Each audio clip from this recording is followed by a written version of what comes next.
Fala, gente, tudo bem? Hoje a gente está seguindo o evento organizado pelas professoras Lívia Magalhães e Rosana da Câmara. Começou na terça-feira lá na UF e hoje a gente está tendo aqui a segunda parte na UERJ e aproveitando a presença da pesquisadora Luísa Aguiar dos Anjos, que fez o livro Plumas, Arquibancadas e Paetês, né, uma história da Cole Gay. A gente sabe que foi uma torcida da década de 70 e 80, que hoje não existe mais, infelizmente. Mas a gente está aqui para bater um papo justamente sobre a produção desse livro e sobre a pesquisa em si, né, o que levou você a fazer essa pesquisa e tudo mais. Né? Muito obrigado por ter a sua participação, Luísa. Uma honra ter você aqui na UERJ. Eu que agradeço você, Marcelo, e o Leme pela atenção ao livro e ao assunto. Show de bola. Para começar, falando da pesquisa já, você aborda uma estética da Cole Gay. Você diz que seria uma torcida mais vibrante, uma torcida que de um tom mais chamativo, né, um modo diferente do torcer normal, heteronormativo dentro de um estádio de futebol. Né? Então, eu gostaria que você fizesse, né, como que seria entendido pelos próprios integrantes da Cole Gay e como que isso, a própria torcida do Grêmio, de maneira geral, e o clube institucionalmente, entendia a Cole Gay naquele momento, nesse estilo de torcer próprio da Cole Gay. Uhum. Eu acho que essa lógica do que era o normal, o que era o padrão, vem dessa representação da ideia de normalidade, né, que vai para a sociedade como um todo, que questiona a sexualidade, questiona modos de se expressar, mas também no próprio padrão do torcer, né? E aí, naquele momento, tem acho que duas quebras, talvez, que a Cole Gay provoca. Uma com relação ao que a torcida do Grêmio vinha fazendo nas arquibancadas naquele momento, que, no entendimento de uma série de gremistas que eu entrevistei, era uma torcida desanimada. E aí, o que a Cole Gay faz, no sentido de torcer o tempo inteiro, de forma ininterrupta, de forma muito animada, quebra com esse torcer que os gremistas naquele momento vinham desempenhando. E aí, nesse sentido, não há necessariamente uma quebra de padrão do torcer hegemônico de uma forma mais ampla, mas em parte do que se encontrava no Estádio Olímpico na torcida do Grêmio. E há um outro aspecto, né, dessa quebra que aí é uma coisa mais específica e talvez muito mais interessante da gente olhar, que é essa quebra de uma expressão generificada do torcer, né, de uma masculinidade que se espera, de uma virilidade que se espera dentro do universo do torcer. E aí a Cole Gay, com as roupas que utilizava, com os acessórios, com o tipo de coisa que cantava, com as brincadeiras que fazia, com a movimentação carregada de uma estética, mas também de uma performance afeminada, quebra com aquilo que se observava, e isso é um pouco consensual daqueles que observavam e da própria torcida, motivo pelo qual a gente pode entender que há um torcer gay ali diferenciado do que a gente costumava ver e costuma ver hoje em dia também. Aproveitando, dando sequência à primeira pergunta, né, queria que você falasse um pouco do perfil em si dos integrantes da Cole Gay, né, se eram majoritariamente homens, né, que tipos de homens eram esses, se existiam mulheres no meio da Cole Gay, né, como é que era esse perfil da torcida? A torcida era majoritariamente de homens identificados como gays. Eles mencionam que até alguns heterossexuais vinham, tinham as pessoas da banda, que era uma banda contratada e que se identificava também como homens heterossexuais. Eles mencionam a existência de algumas mulheres, algumas lésbicas, também a presença de travestis, embora naquele momento se negasse essa presença, mas são conhecidas algumas que frequentavam o espaço. Eles também eram pessoas, haviam muitos trabalhadores de salão de cabeleireiro, né? Enfim, bem um espaço que era possível ali do trabalho para essas pessoas. Eram, via de regra, pessoas de classe média, a maioria brancas ali, tinha algo que, inclusive, facilitava uma certa aceitação deles, que eram vistos como pessoas trabalhadoras, pessoas educadas, uma certa escolarização, enfim, acho que esse era o perfil mais geral, panorâmico da torcida. Uma coisa que eu achei interessante na sua fala no primeiro dia do evento, organizado pela professora Lívia e pela professora Rosana, é que você traça uma linha de que existia uma ambiência favorável para a criação e permanência da Cole Gay como uma torcida de futebol dentro de um estádio de futebol. Né? Como é que você... E a gente tem que analisar também pelo contexto da época de uma ditadura civil-militar, com a presença, com a minoria, a população minorizada sendo combatida diretamente por um governo e com a forma como a sociedade se organizava naquele momento, e como que você analisa essa ideia de ambiência, né? Qual que são a forma que você vê, a ambiência que existia naquele momento, ou as formas de ambiência que você vê, que propiciou, né, que a Coliguei se constituísse naquele momento. Uhum. Acho que teriam várias coisas que eu poderia mencionar aqui, porque eu acho que vão se formando, né, uma coisa ali, outra ali, se forma essa ambiência que eu identifico, né? Mas primeiro chama atenção que, embora a gente estivesse no contexto de ditadura civil-militar, também vê-se durante esse período um contexto de mudança de costumes ali, que há uma circulação maior de pessoas LGBTQIAPN+, no ambiente público, há esse cenário de contracultura, e aí ali tudo entendido naquele momento dentro do guarda-chuva das homossexualidades, né? Mas havia uma ascensão das visibilidades. A gente também estava em anos finais ali da ditadura, então já uma movimentação social mais possível ali, então a própria militância homossexual ela surge ali em 1978, os primeiros grupos começam a aparecer, a gente tem a presença do Lampião da Esquina ali também em 1978, então há um conjunto de elementos que se contrapõem a essa repressão evidente e presente, essa violência dentro do aparato do Estado e também da própria sociedade que era assim ainda homofóbica, etc., né? A gente tem o fato de ter sido antes da epidemia da AIDS, isso também é uma lacuna ali histórica, né, daquele período que faz muita diferença. E o fato de isso acontecer, a Coliguei aparecer dentro de Porto Alegre e não no ponto maior de efervescência, que é Rio de Janeiro e São Paulo ali, que também tem outros aspectos ligados ao contexto futebolístico, das torcidas jovens já criando uma hegemonia ali, entre outros aspectos, também contribui para ter-se um cenário possível para o surgimento da Coliguei. Muito bom. E trazendo novamente o jeito de torcer da Coliguei, né, como que você analisa, né, a forma como a Coliguei torcia, né, contra esses padrões de virilidade e da quebra de um pensamento hegemônico naquele momento, que já havia aquele padrão de torcer, né? Você analisa que a Coliguei, de alguma maneira, ela quebrou esse estilo, ou, no mínimo, tentou fazer uma quebra dessa maneira de torcer?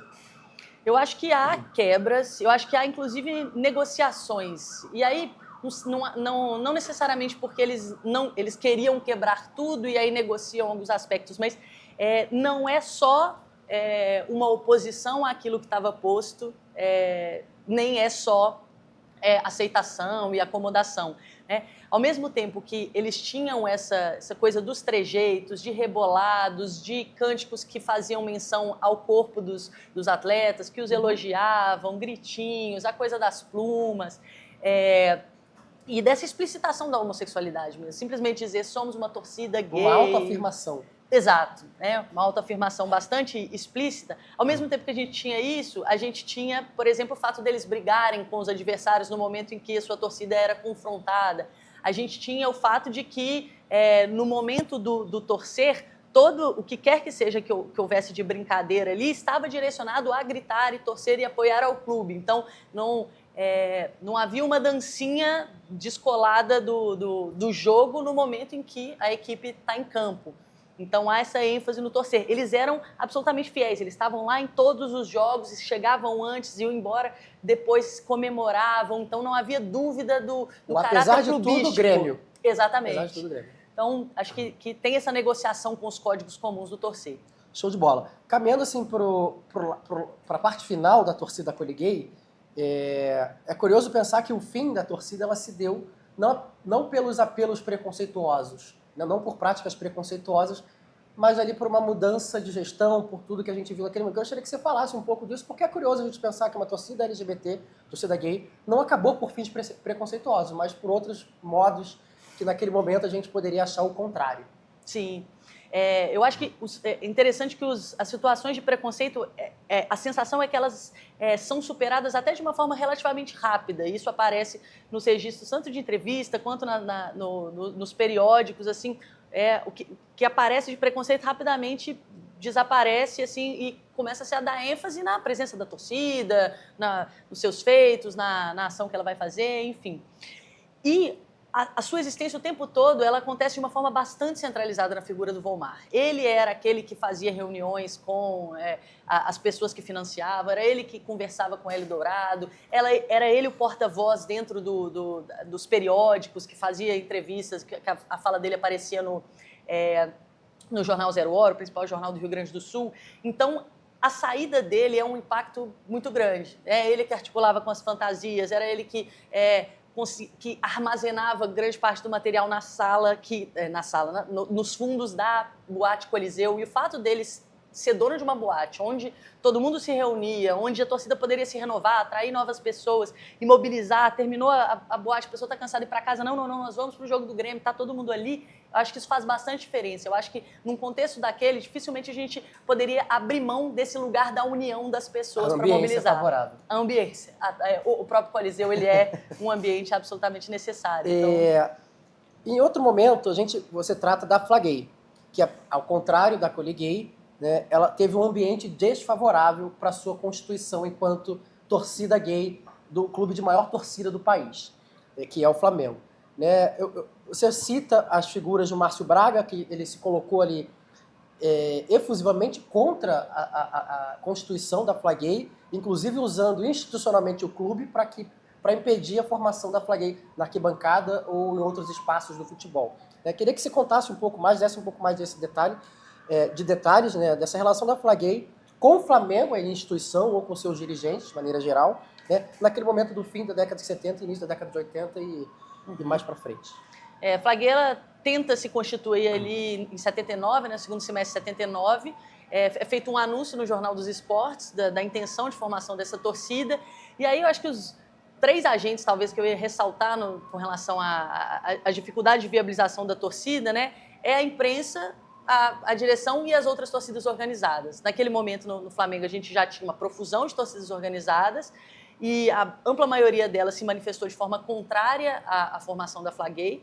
A gente tem um endosso desse posicionamento por parte do Jornal dos Esportes, mas não apenas, outros jornais também da mídia local que deram muito espaço a essas manifestações contrárias e de forma quase naturalizante com relação a posicionamentos preconceituosos, dando excessivo espaço para esse tipo de posição e não buscando apresentar contrariedade, não buscando tensionar essas questões. E a própria direção do clube, né, em especial na figura do Márcio Braga, mas não apenas, porque a gente tem outros dirigentes que também se posicionam de forma contrária, que dá voz a essa contrariedade, inclusive também de forma preconceituosa, entendendo que o futebol não era espaço para as minorias, que o Flamengo não era espaço para esses grupos que buscavam se inserir ali, buscavam trazer uma outra forma de torcer, ou se fazer presentes nas arquibancadas, como tantas outras torcidas naquele momento dentro do Flamengo conseguiam estar presentes. Então, essa impossibilidade, diferente do que encontramos na Coliguei, não há um espaço de diálogo entre as lideranças da Fla-Gay com lideranças do Flamengo, há simplesmente essa manifestação pública mediada por uma imprensa que dá voz à contrariedade, que inviabiliza a Fla-Gay de ir adiante.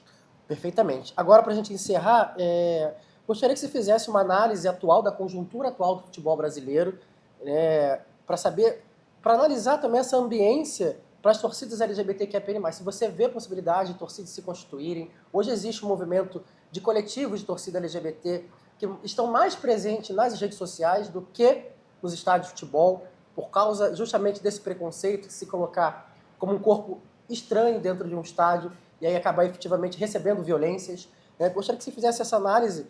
E aí a gente aqui no Laboratório de Comunicação, Cidade e Consumo, LACOM, e no Leme, a gente faz o trabalho do direito à cidade como também um consumo. Né? O direito de consumir a cidade, o direito de consumir um estádio de futebol, desde que você não seja seguindo aqueles padrões que estão estabelecidos no estádio de futebol, e aí permitir corpos que divergem dessa ideia hegemônica. Queria que você fizesse essa análise da conjuntura atual do futebol brasileiro, se você vê de maneira otimista, se você vê de maneira pessimista para essa constituição de novos grupos LGBT no futebol.